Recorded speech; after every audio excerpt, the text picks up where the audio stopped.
DMV 250, sponsored by McDonald's. Well, the Maryland suburbs of Washington are rich with the kind of history we celebrate this year on our country's 250th birthday. Montgomery County, in fact, was established just 2 months after the Declaration of Independence was signed in 1776. And years later, that is where America's fourth president fled to when D.C. came under attack.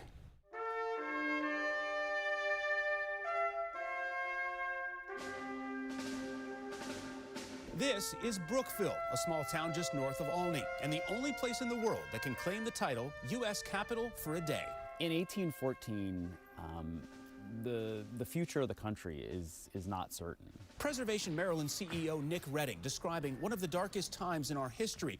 In the third year of the War of 1812, British troops set Washington, including the White House, ablaze, determined to destroy the rebellious young nation. I mean, we are really in a critical moment, and this is the low point when the president actually has to flee. On August 26, 1814, President James Madison, one of the primary authors of the Constitution, made a harrowing escape and took refuge here at the Caleb Bentley House, 21 miles from the White House. From what we know of his time in Brookeville, he sat awake for hours, sort of in a rocking chair, carrying out the work of government and writing dispatches from this place. So it's possible he never even actually slept the night. They're artifacts from the archaeological dig that went on here for 3 years. Sandy Heiler and her husband have restored the home to its early 18th century luster and have lived here almost 20 years.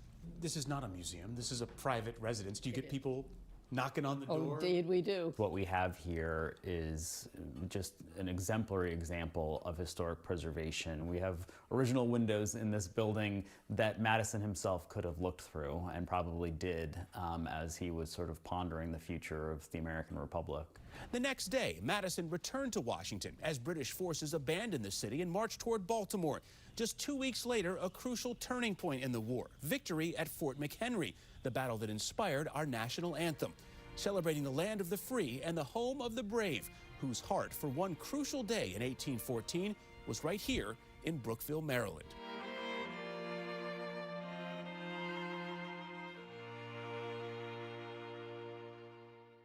What history is literally in your backyard. Yeah, thanks so much to that family for inviting us into their home. And it's such a fascinating period of history. Another story that we'll be looking at doing in the next couple of months is while President Madison went to Montgomery County, the clerks of the various cabinet agencies were gathering up important historical documents, the Bill of Rights, the Declaration of Independence, the Constitution. They didn't want the British to burn that stuff, so they took it in hiding. They took it out to a home in Leesburg.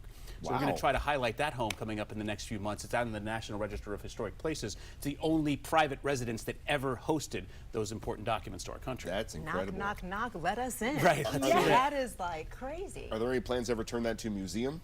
Well, no, it's a private home right now. They've restored it to its early 18th century luster. I mean, the decor inside is just like you'd expect from that time period. And the woman and her husband who lived down there have taken a meticulous care of it in order to preserve it like that. So nope, no plans like that for now. But you know, who knows what happens when they're no longer the owners. So. Yeah.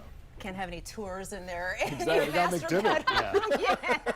But it was difficult to get to the house because there was snow still. It was about a week after the snowstorm came in. We actually had to reschedule the shoot because of it. But you saw it covered there on the ground. Well, great stuff. I mean, I love learning about all the history that, like you said, is right here in our backyard. Hey, let's keep on the Montgomery County theme. Why not?